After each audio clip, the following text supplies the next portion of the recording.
Muy buenas noches para todos. Aquí comenzamos nuestra epílogo de la lectura en voz alta de Historia Oficial del Amor. Es una sesión de preguntas, una sesión de desenguayabe, como decíamos ayer, una sesión de tusa para todos y, y un encuentro de amigos en la casa de todos, que es el 603 de la Gran Vía, para seguir pensando entre todos eh, maneras de acompañarnos, maneras de conectarnos. Aquí veo a los amigos de Me Gusta Leer, que es un equipo que es también nuestra familia. Veo a Caro Cobos, a Jessica, a Jorge Restrepo, a Estefanía Sánchez Cañas, nuestra autora intelectual. Veo a Carlos Manuel Vesga, que es mi hermano. Veo a Mago Vega, que siempre ha estado. Una cantidad de gente amorosa. Janet Prada, que siempre hace historias y postea. Está nuestro amigo César López, que tenemos una sorpresa con él para más adelante. Está Vivi Durán, Natilla con Coco, que es divina. Viviana Malagón. Diego López, nuestro compañero en el 603, que es un talento realmente asombroso. Ustedes no se imaginan lo rápido que es para hacer estas cosas. Está Paola Hernández, que siempre pone historias y frases de todo. Claudia Maravilla, que en Twitter hace unos resúmenes buenísimos, o ha hecho unos resúmenes buenísimos. Los amigos de la revista Libros y Letras, que son un amor y siempre están apoyando a los escritores. Erika Lucía Botero, que también ha estado desde el principio. José Vicente Guzmán, Andrea Molina, mejor dicho, Carmenza Botero, nuestra Carmenza, de Malaquita, y además una voz que es un alivio. Jessica, Lucía, mejor dicho, estamos empezando. Mire, Sexy Díaz, que siempre está. Suena, a veces los nombres son un poco difíciles, pero qué alegría verlos. Árbol de Letras, que es yo no me sé el término, a veces creo que es bookgrammer, bueno, quién sabe cómo es esto. Está Liliana López, Johnny Pinzón, mejor dicho, estamos en la sesión de Desenguayabe perfecta. Pues es una felicidad ver, como una especie de gesta, haber leído 30 días, 60 lectores, y una gran felicidad haberlo hecho. Aquí me dice Gaby que se llama Bookstagrammer. Muchas gracias, Gaby. Yo de verdad tengo a Carolina y a Gaby para que me expliquen estas cosas, pero Árbol de Letras es magnífica, eso es lo que quería decir. Johanna Mora, está Samuel, dice: tengo 12 años y te escucho desde Carolina del Norte. Imagínense eso, hay gente en todas partes. Hola Samuel, qué alegría que estés acá. Constanza Gómez, Esperanza, dice: a mis años me siento feliz por la generación suya. No, qué alegría este grupo. Creo que vamos a tener una gran sesión de Tusa. Decía antes, esto fue una gesta muy feliz entre todos, y merecía que nos reuniéramos para conversar. Ahí está Mafe Mindy, que es la hija de Gloria y Marcelino, ni más ni menos, a quienes mi papá llamaba Gloria y Marcelino, quiero decir. Está Nata, está Isa Méndez, está Mayra Alejandra Marfoy, creo que se llama, es que es la gemela de Miren Vitores. Son dos nombres realmente increíbles. Y tenemos ya una cantidad de preguntas. Está Camilo Guerrero, que es un amor de persona y un gran pensador de la moda. En fin, estamos todos aquí, hasta desde Los Ángeles, dicen. Eh, Alguien que me dice que hubo vecino, que me alegra mucho ese saludo. Está el hermano José Luis Ramírez, debe estar por ahí Pablo, mi prima Catalina. Mejor dicho, me puedo poner aquí a leer, pero quiero decirles que ya hay un montón de preguntas para responder. Esto empieza siendo una sesión de preguntas y respuestas, también de desahogo, lectores anónimos, pues, y de conversación. Está Miren Vittoria, que hizo un video precioso. Esto empieza, decía, como una sesión de preguntas y respuestas, y vamos hablando de todo hasta que llegamos a una sorpresa que yo estoy muy feliz de dar. eh, y que yo creo que va a ser tan emocionante como toda la lectura que hemos tenido. Voy a empezar a ver, aquí tengo a un asistente que debería yo ser el asistente de ella, que me va a mostrar cómo responder las preguntas. Hay una cajita muy especial, está tía Ana. Mira, aquí se abren las preguntas y hay una primera que es de María Lunita. La pregunta es, ¿podrías compartir los datos de la tarotista? La tarotista se llama Catalina Gómez, ella es excelente. Si el que quiera los datos yo se los puedo dar por DM, pero también si quieren, pues yo no sé si es indiscreción de pronto decirlos en público, pero a María Lunita para empezar se los puedo mandar por el DM. El que quiera me los pide, me hace la pregunta y yo se las mando por el interno por si acaso, como para ser más discreto y ser más directo entre todos. Viene una siguiente pregunta, también de María Lunita. Dice, ¿la carta de Marcelita al papá es real o ficción? Yo no sé si ustedes pueden ver las preguntas. Yo creo que sí, ¿no?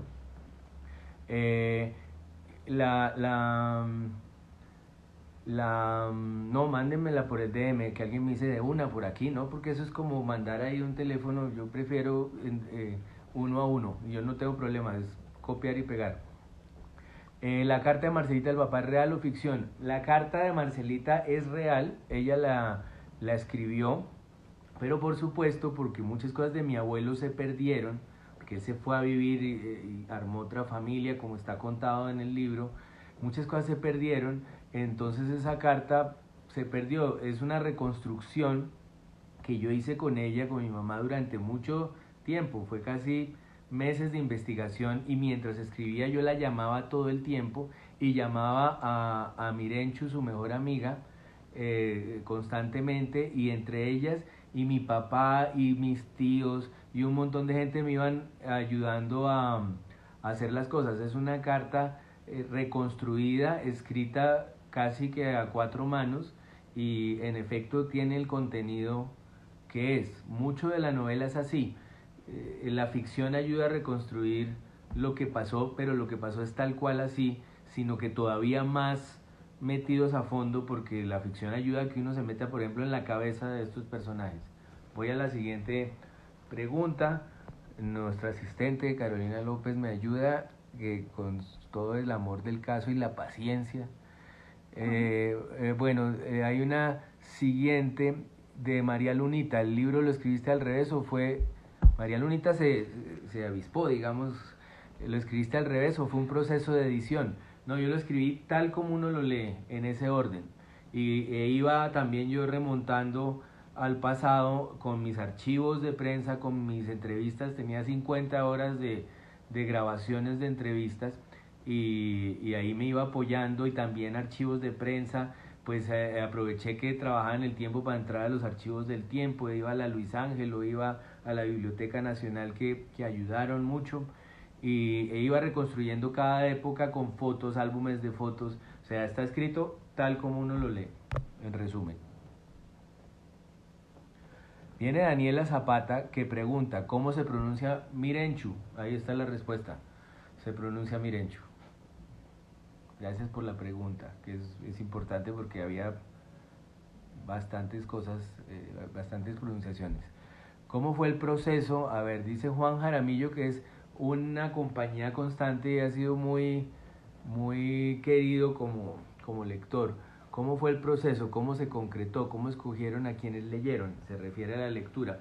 Mire, el proceso empezó con Estefanía Sánchez, que está por acá, a la mano.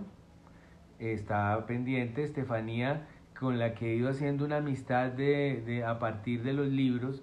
Un día me dijo que alguien ha pensado hacer una lectura en voz alta de Historia Oficial del Amor, básicamente porque para ella había sido una lectura importante en un momento duro, y a mí me sonó la situación.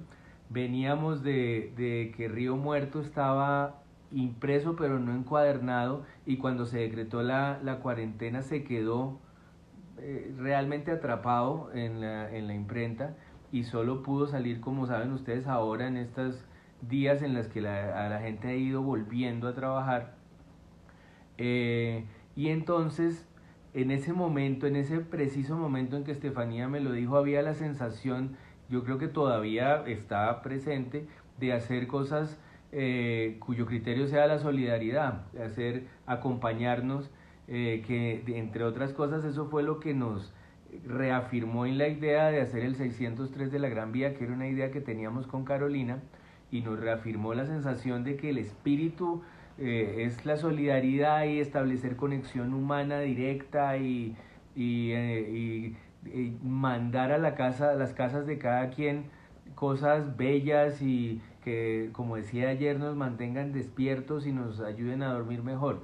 Entonces, apenas Estefanía dijo eso, a mí me sonó, pensé en unas voces que, que me gustaban mucho, me gustan mucho, otras personas propusieron otras personas se propusieron y se fue armando este grupo de lectores que no pudo ser mejor. Es decir, algunos fueron idea mía, otras de Carol, por ejemplo, Carol tuvo algunas, otras a Carolina le sonaron, otras, sobre todo Carlos Manuel y Jimena, Carlos Manuel Vesga y Jimena Durán estuvieron asesorando todo y decían esta voz puede ser para esto. Y entre todos fuimos dando con ese grupo de lectores, eso fue lo que pasó. Ahí está Natalia Jerez, que dicha verla siempre, así sea el nombre. Viene el fan fatal, tiene un par de preguntas. Esta. Cuéntanos de la música del libro y cómo elegiste esa banda sonora. La banda sonora, dicho sea de paso, está en Spotify desde que salió el libro, pero yo le he ido agregando canciones. Ahora que estábamos en la lectura, me iba dando cuenta que había más canciones de las que se habían mencionado. Yo fui dando con la banda sonora por el mismo ejercicio de ir yendo hacia atrás e ir acordándome de qué escuchábamos. Durante muchos años en mi casa la banda sonora fue la que quiso mi mamá, que era Lelutier y los Beatles y la música latinoamericana y pues para los niños los canticuentos, por ejemplo. Luego uno va creciendo y un primer acto de independencia es que le gusta su propia música, pero a mí me tocaba oír la de mi hermano, y entonces ahí hay una cantidad de música de mi hermano, por ejemplo, Chicago, que cantó Ana Cristina Jiménez, Ana Cristina Restrepo Jiménez, qué pena ese cambio, ojalá no esté, porque es que es muy cercana y muy querida, yo la quiero mucho. Pero Ana Cristina Restrepo cantó la canción de Chicago en uno de los mejores momentos de la lectura. Esa banda sonora es pura de memoria, salvo en ciertos momentos que sirven de reconstrucción histórica. Por ejemplo, obviamente yo no me puedo acordar de algo que pasa en los años 40, pero sé que Mis Flores Negras era una canción que le dedicaba constantemente mi abuelo a mi abuela, mi abuelo Romero Aguirre a mi abuela Bug Ibáñez, cuando llegaba arrepentido. Entonces allí está, y así hay varias canciones que suenan, pero es todo de memoria o de reconstrucción. ¿Quiere contarle a la gente cómo se hace en la cajita? Hay una cajita que todos están viendo en este momento con un signo de interrogación. Allí se pueden hacer las preguntas. Ahí alguien canta la canción Oye bajo las ruinas de mis pasiones. Qué conmovedor. El fan fatal tiene otra. Es que hubo gente que madrugó. Dice, él pregunta, ¿hubo un plan de escritura, de historias por contar o simplemente usted mismo se dejaba sorprender? No, yo desde una novela que se llama Parece que va a llover, que salió en el 2005, tiendo a tener planes más o menos ajustados antes de escribir, porque me he dado cuenta que de lo contrario, aquí nos recuerda Mónica, que la canción la puso Caro Cuervo cuando leyó el capítulo de mi abuela Sánchez. Entonces decía, yo hago unos planes de escritura más o menos ajustados, que por supuesto van cambiando por el camino. Hay personajes que crecen, hay personajes que se vuelven menos importantes, hay giros que toma la historia, pero en general tenía más o menos identificados los días que iba a contar de la historia de la familia, en el sentido de que quedara contada esa familia y que quedara contada en relación con su sociedad, con la historia, con lo que ha tenido que ver con la política colombiana. Pero en la segunda parte usted se deja sorprender, pues claro, uno hace un plan y se le van apareciendo y se le van creciendo personajes. A ver, vamos, hay unas preguntas como Tequila, que es una de las grandes compañías de estos días. Pregunta el lector más nervioso, sin duda yo. Sigamos. Es buena pregunta. Aquí hay una pregunta de un grupo de seguidores y seguidoras de Jorge Enrique Abello, que nos acompañó, muy querido como siempre, y pregunta que si mi papá alcanzó a leerlo. Mi papá alcanzó a leerlo, y un dato muy importante es que cuando él murió y me tocó recoger las cosas de su cuarto, organizarlas, tenía el manuscrito impreso y tenía marcado el capítulo en el que su papá, que él no conoció, lo alza y lo lleva por la casa en la oscuridad, que era uno de los grandes sentidos de escribir el libro para mí, era devolverle a mi papá, a su papá, que lo conociera, como un gesto de amor por todo lo que él hizo por mí y sigue haciendo por mí. Voy a tratar de ir más rápido porque hay un montón de preguntas. Aquí dice alguien una pregunta que me viene como anillo al dedo, como dicen, es ¿cómo supiste que Carolina era la esperada? Yo quiero decir que me di cuenta cuando la vi que había algo ahí que no era lo usual, y que era lo más importante que me ha pasado, y sigue siendo lo más importante que me ha pasado, y creo que siempre que tengo la menor duda de qué estoy haciendo acá, que es una duda que uno tiene por ahí a la 1 de la mañana, me doy cuenta de que lo que estoy haciendo acá es estar con ella y pasarme los días con ella, que todos son fantásticos, en el peor de los casos. Vamos a ver qué sigue. Aquí dice la misma compañía, que además es una maravilla. Me perdí o no hay mucho detalle de cuando empezaste con Carolina. ¿Cómo supiste que era ella? Es la misma pregunta. Yo creo que hay detalles ahí, está todo el proceso desde que somos muy buenos amigos, que hay un momento en que yo me despertaba y la persona con la que quería hablar era ella, éramos los mejores amigos. Luego se dio el proceso de que ella quedara en libertad y nadie más se enterara, solo yo, y eso fue lo que pasó. Ese proceso está más o menos contado, yo creo que sí está contado, sino que pasó hace rato en la lectura, hace 3 semanas casi, y uno, si lo va leyendo hacia atrás, lo va viendo, cómo esta es mi mejor amiga, cómo quiero hablar con ella todo el tiempo, cómo ella ya no está con la pareja que tenía, y cómo yo tampoco estoy con nadie, y cómo se da la situación, y va encajando en la predicción del tarot de Catalina Gómez. Y aquí está ella mostrando un par de dedos para confirmarlo todo. Vamos a ver qué más sigue en preguntas.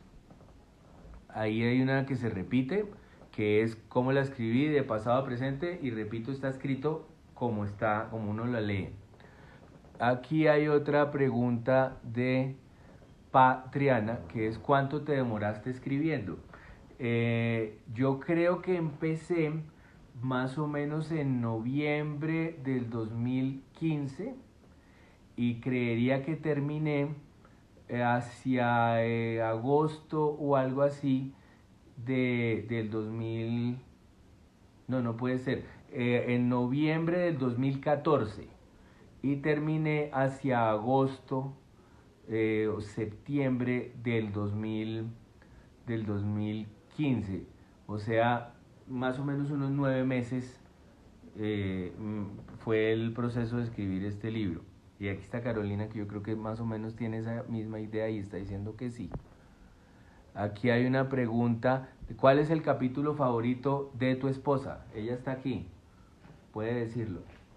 ¿Quiere decirlo? Sí. Si quiere, sí, puede decirlo acá. Carolina va a decir cuál es su capítulo Soy favorito. como un moped. Hola. Mi capítulo favorito es el que leyó Carolina Cuervo, sin duda. Y bueno, y creo que también está muy a la par el papá el papá de Ricardo. Creo que esos son O sea, dos de mis el de mi capítulos. abuelo y... Sí, el que leyó Marcela Benjumea también, que fue una belleza de lectura, y ya que podemos, se lo agradecemos otra vez aquí A de viva Marcela. voz, sí. Marcela fue fantástica realmente. Sí. Y aquí dice Gaby, qué bella es Caro. Estoy de acuerdo. A ver qué más aparece. Es la aparición, según Carolina de Moped, pero fue una gran aparición, me parece a mí. A ver, vamos a avanzar, a cambiar. Me da pena con Patriana, que hizo varias, pero vamos a ir avanzando porque aquí Marta Marín me hace una pregunta que es muy buena. ¿Qué opina tu mami del libro? Pues a ver, ella lo leyó, me acompañó en toda la escritura, lo leyó apenas lo tuve listo, corrigió un par de cosas tan simples como que Gladys se escribía con Y y no con I latina. Y realmente le gustó mucho cuando lo leyó, y también tiene la relación ambigua con que, como todas las heroínas, a ella no le gusta mucho ser celebrada, pero creo que cada vez que ve en estos 4 años que es un libro que sirve, que acompaña, le ha parecido cada vez más emocionante, hasta el punto en que aceptó leer un capítulo y se preparó, y es una belleza la lectura que hizo. Aquí está en el perfil de Instagram por si la quieren leer. A mí me parece que ella quiere mucho a su libro, es su libro, pero está educada para ser muy discreta y no llevarse los créditos. Entonces pues creo que esa es su relación con el libro. ¿Qué más sigue? A ver, viene Colombia Andrea, nos agradece mucho la experiencia. Yo les agradezco a todos más bien por hacer parte de la experiencia. Y aquí hay una pregunta que me conmueve mucho, que es, por favor, ¿nos puedes contar más sobre Germán? Fue el capítulo con el que más lloré. Bueno, Germán, ahí está, mira, en Vitoria, y de pronto esté Julián, de pronto esté Daniel, está Carlos Manuel. Todos estarán de acuerdo, podrán testificar que no había un ser humano como Germán Pardo. Está de pronto Diana, o de pronto está Mariluz, sus hermanas por ahí. También Rosa María, su sobrina, a veces está, no sé si en la lectura, pero sé que está en Instagram. Yo creo que todo el mundo que lo conoció pensaba de él lo mismo, que era una persona que era imposible no adorarla, era un amigo de las entrañas. Para decirles en resumen, iba con mis papás a hacer el mercado, ellos 3 solos. Era de mi casa como Clarita, su mamá era mi mamá. Lo duro de esa muerte era que yo daba por hecho que íbamos a ser un par de viejos juntos, como con Carlos Manuel o con Daniel o con Julián, con esos amigos tan del corazón. Y realmente fue un golpe muy fuerte esa muerte, muy inesperado.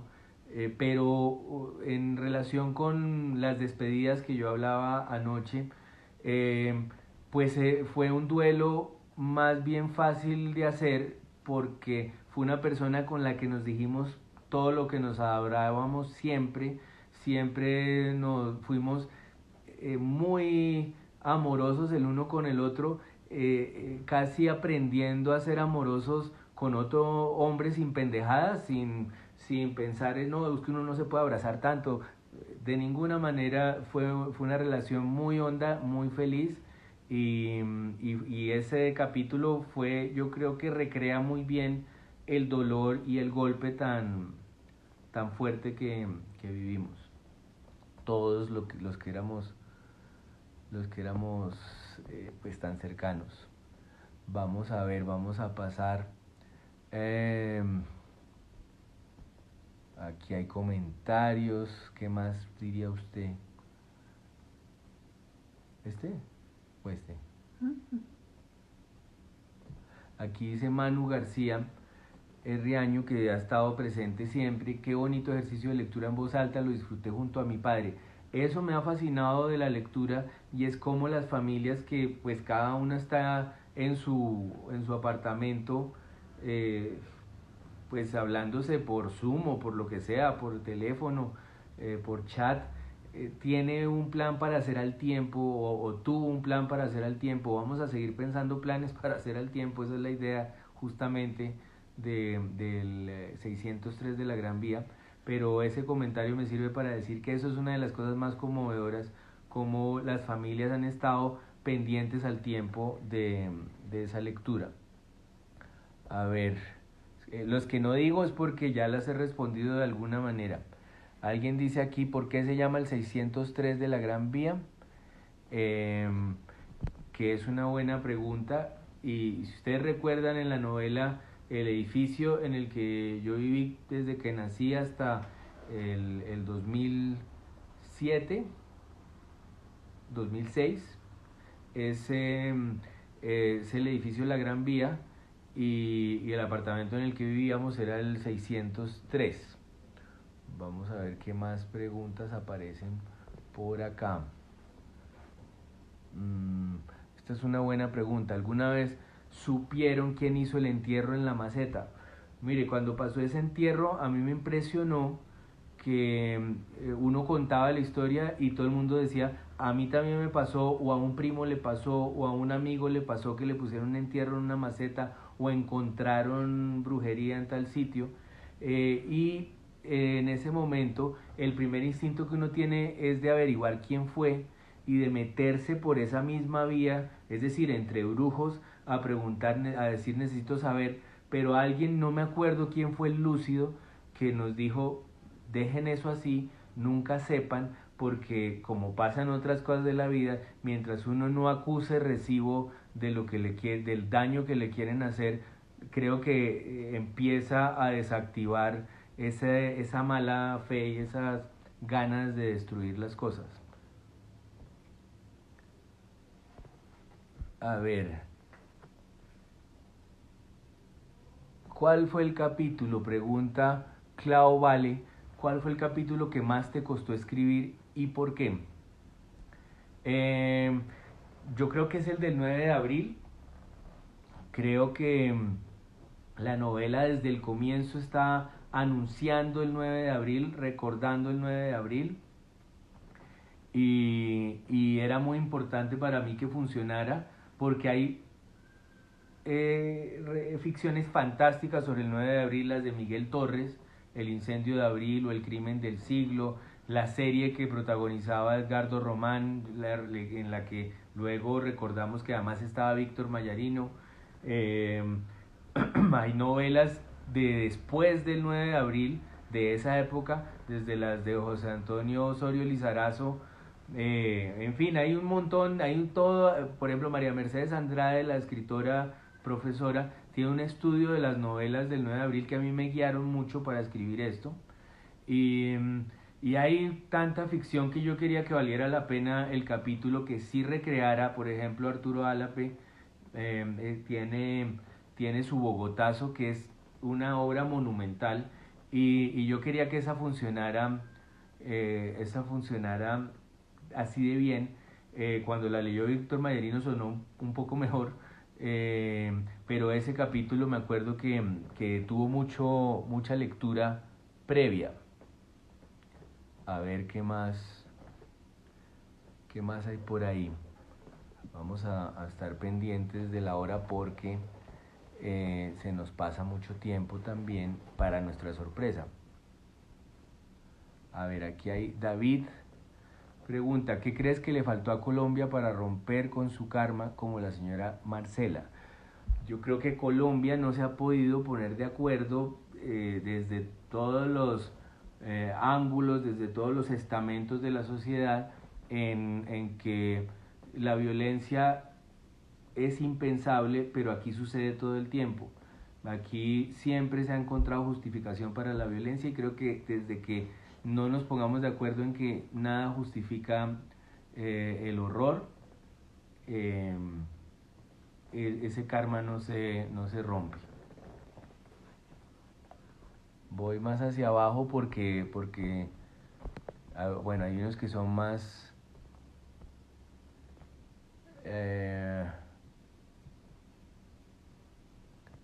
alguien me dice que mire el comentario de María del Mar Romero, pero yo no lo veo.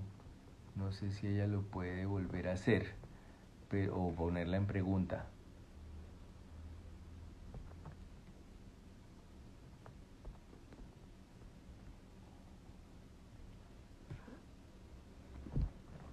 Aquí preguntan, voy a ir avanzando, lo siento mucho, la portada del libro significa algo, es un árbol de la vida, llegamos a esa idea y la trabajamos con Patricia Martínez, la diseñadora, y significa las raíces y las ramas uniéndose y el ciclo de la vida funcionando, y creo que es una imagen muy poderosa. Y ya alguien me preguntaba por Pascual, y la verdad es que Pascual cuando la vio pensó que era la cara de Spider-Man, pero pues él ya se le ha explicado y ya la acepta como es. Con esa portada también hay una cosa que me conmueve mucho, y es que Joel Rosen, que es un chef en Cali y que es un gran tipo, tomó la idea de la portada para hacerse el tatuaje, y por ahí está el video de él contándolo también. Me quedé preocupado con lo de María del Mar Romero. Debió comentar, pero aquí no lo veo en esta sección de preguntas. A ver. Aquí hay una pregunta de Books and Rainbow que dice cómo se siente toda esta experiencia, todo este amor de los lectores. Pues lo bueno es que es un amor correspondido y es una oportunidad que no se da tanto, y yo creo que hay que aprovecharla. Me lo recibo, lo sé recibir, mejor dicho. Me alegra mucho que sea así porque era realmente un gesto de amor la escritura, y es lo máximo que haya terminado en lo mismo. Aquí pregunta Nati Silva, ¿cómo sobrellevar la vida en este país? Yo creo que en este país hemos sobrellevado la vida como se ve en la novela, que es aferrándonos a las personas que tenemos, que nos ha tocado en suerte, sustituyendo el Estado por la familia y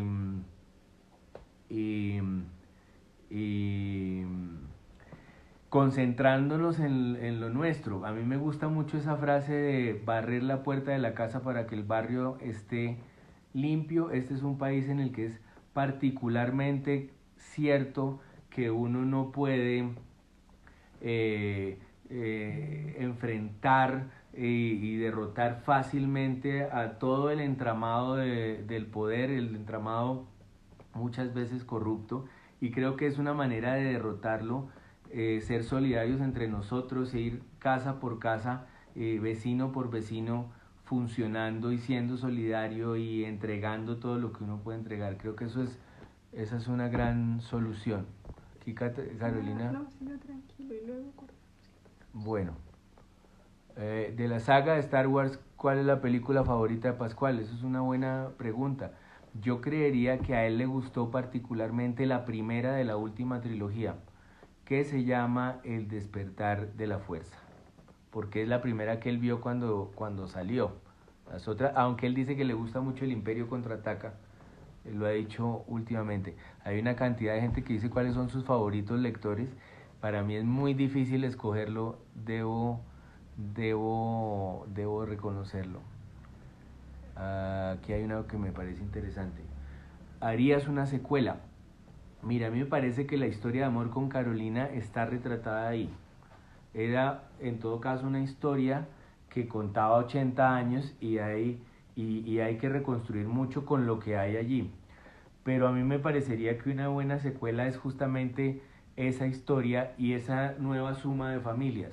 La Silva Romero y en caso de ella, la López Bernal, pero creo que falta mucho para que se haga, porque requiere que pasen décadas otra vez, pero esta vez hacia adelante, y creo que esta vez no es el agradecimiento de un hijo, que es esta historia, de la historia oficial del amor de un hijo que tuvo los padres, por ejemplo, perfectos para dar con el amor de su vida, sino yo creo que esta historia sería la historia de un par de padres que se encuentran y tienen el honor de tener a Pascual y a Inés. Pero falta mucho pues por pensar en eso. A ver quién más. Hay unos que se repiten.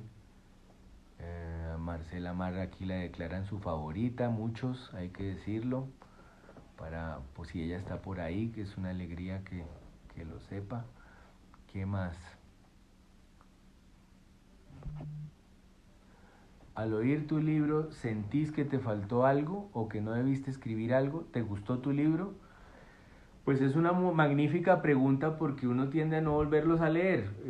Y esta fue una situación, digamos, atípica, en la que había también otra pregunta ahí, si me gustó la interpretación de la gente. La verdad me fascinó cómo la gente leyó, cómo se lo apropió y me gustó mi libro. Yo creo que sentí que cumple con lo que promete y que es el libro que yo quería. Creo que uno como autor solo puede llegar hasta allí y decir, sí, este sí era el libro que yo quería hacer. Carolina me agradece, Carolina Prieto, y yo le agradezco a ella porque yo creo que es igual de valioso haber estado pendiente de cualquiera de los dos lados. Joana Mora pregunta una cosa que me parece buenísima, que es el carro como un actor clave que se va transformando junto con la familia. ¿Cómo le parece mi percepción? A mí me parece muy lúcida, me parece que es claro en el libro y me parece por eso el último capítulo que me tocó leerlo a mí, entonces lo tengo fresco, que se habla del Renault Megane con mucha, como si fuéramos un personaje y creo que es por eso, porque en Colombia, en donde moverse siempre ha sido un problema por la violencia y por los malos servicios de transporte público, que no solo han sido quemados, sino han sido desfalcados. El carro ha sido, sobre todo en los 70s y los 80s, era como un símbolo de haber logrado algo hasta el Renault 4. Incluso hace poco escribí un artículo para una edición especial de Semana sobre el Renault 6 de mi casa, y ahí se va viendo en la novela hacia atrás cómo va cambiando todo eso, de un Mazda a otro Mazda, a un Chevrolet Chevette que era el que teníamos, luego un Renault 6 que nos robaron y que hasta hoy a veces llegan cartas de los impuestos diciéndome que no han pagado los impuestos. Ese Renault 6 blanco yo creo que fue el que más quisimos. Mi papá adoraba los carros como si fueran hijos. Y está el famoso Dodge Alpine que se quedó atrapado en el Palacio de Justicia de la familia Mayarov de La Lombana, ojo, que se quedó atrapado y sobrevivió y todos lo queríamos también mucho. Esa percepción me parece muy correcta, Joana, y se da con los relojes, con los teléfonos celulares, vamos de iPhone a BlackBerry a flechas, así. Y lo mismo en los televisores que empiezan planos, van engordándose con el paso de los años hasta que dejan de existir. A ver, más hacia abajo. Dice, ¿qué sensaciones vienen a ti cuando piensas en tu abuelo Romero Aguirre? A mí él me produce muchísima admiración como pensador. De hecho, usé su expresión de que Colombia es un archipiélago para ponerle así a mi columna del país. Yo he hecho las paces con su figura.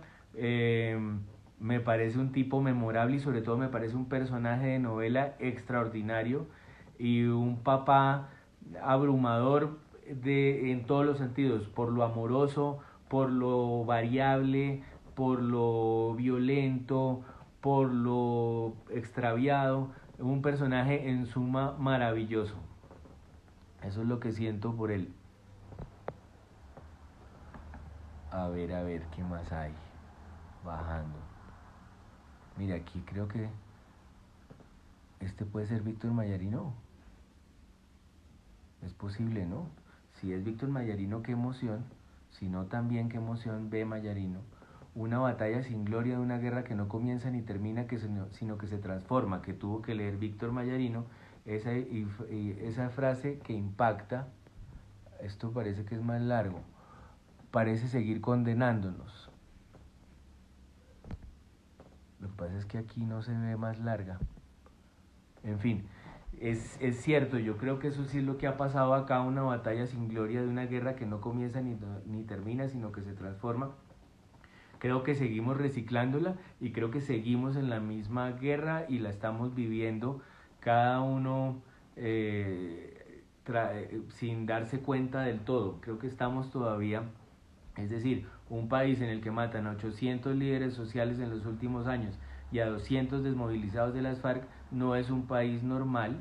Eso no pasa en ningún otro país del mundo y hasta que no nos detengamos y le pongamos la cara a esa violencia, creo que eso no se va a romper como debería romperse. De verdad, si es Víctor Mayarino, que yo sí creo que es, me le quito el sombrero y le agradezco infinitamente por esa obra de arte que hizo ese día, además también una gesta porque fue un capítulo como de 40 minutos y lo leyó como el maestro que es en todos los oficios que se ha propuesto desde la dirección hasta la actuación, pasando por todos los otros. Qué alegría haber contado con él y qué honor. Yo creo que voy a leer un par más porque viene la sorpresa, que es muy importante para todos. Hay unos que se repiten, el capítulo favorito de Carolina, por ahí ya dijimos que el de mi abuela Sánchez. Vamos a ver en qué terminamos. Ah, sí, ese capítulo lo leyó Carolina Cuervo y fue realmente extraordinario.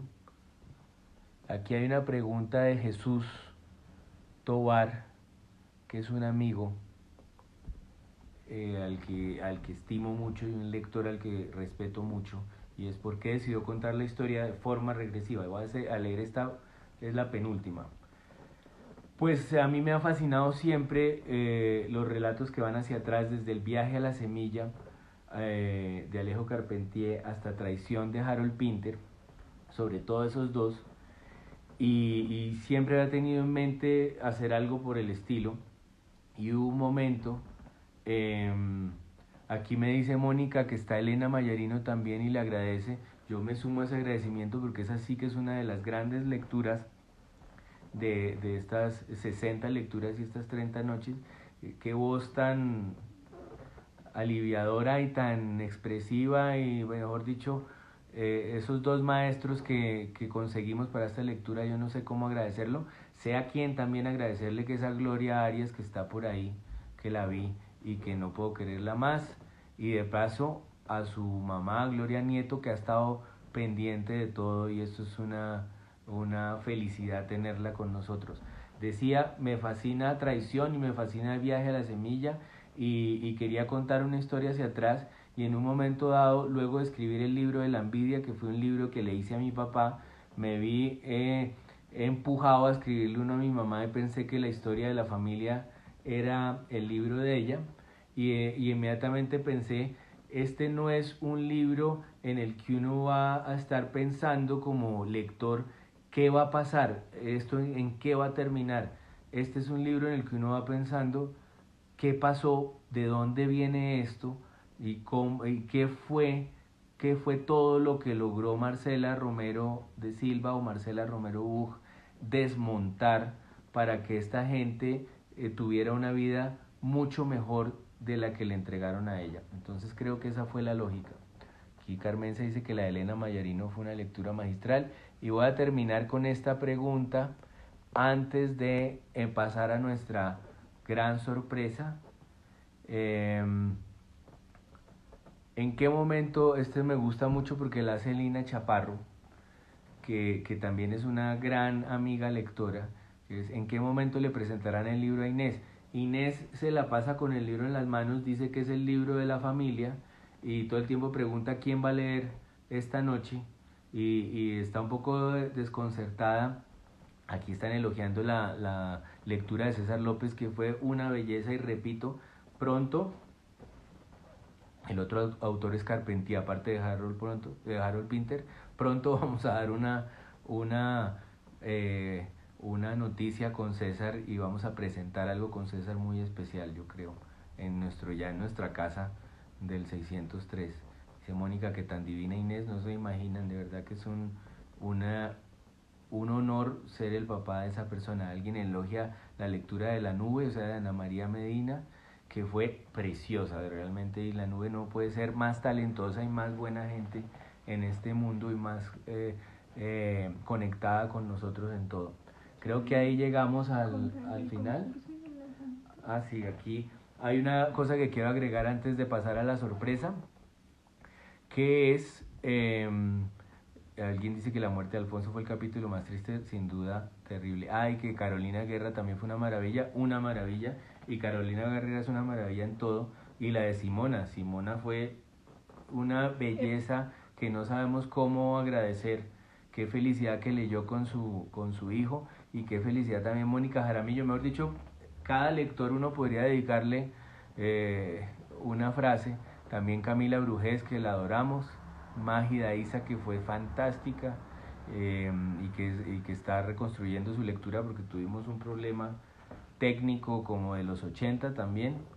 Y quería contar, dice Catalina Silva, me ayuda como prima que es a decir todas fueron fantásticas, y quería contarles del concurso, especificarlo, el concurso que se está haciendo desde las redes de Me Gusta Leer y las mías, que consiste en leer un minuto del libro, una parte que les guste, ponerlas en sus historias. Para eso tienen que tener el perfil, no en las historias, sino en el feed. El feed, para gente como yo, es el perfil y lo que uno va poniendo en el perfil. Hay que poner ahí la lectura de un minuto, taguear a Me Gusta Leer, taguearme a mí, y el gran premio, que será escogido por un jurado que ya nos lo inventaremos, es una copia de Río Muerto para 5 personas, los 5 elegidos, firmada por mí, porque ¿quién más lo iba a firmar, mejor dicho? Alguien dice que la lectura de Diana Ángel, eso fue extraordinaria, y luego la repitió en video, fue así de amorosa y quedó igual de buena, pero en video. Entonces ambas son experiencias muy bonitas en la lectura. ¿Qué nos falta? Se anuncia el 27. Los 5 ganadores se anuncian el 27 de mayo, que es el próximo miércoles, y ese miércoles es el lanzamiento abierto público de Río Muerto, que yo creo que va a estar buenísimo, tiene unos invitados impresionantes. Se va a hacer desde la página del Tiempo y las redes de Me Gusta Leer, y va, repito, unas sorpresas muy buenas en ese lanzamiento, una conversación con Juan Camilo Rincón, que es un gran lector, y va a venir lleno de sorpresas y de participantes que yo creo que va a estar buenísimo. Realmente yo le tengo ilusión. ¿Cómo será que yo le tengo ilusión? Bueno, vamos a, lástima todo lo que quede por el camino. Está Camila Gutiérrez, ni más ni menos. Yo creo que Carolina le debe dar un saludo. Bueno, y vamos a empezar con nuestra sorpresa. Vamos a cortar un momento porque creo que si se alarga puede no quedar y caer. Ahí está Mágida, qué felicidad verla. Vamos a cortar un minuto y arrancamos con la sorpresa.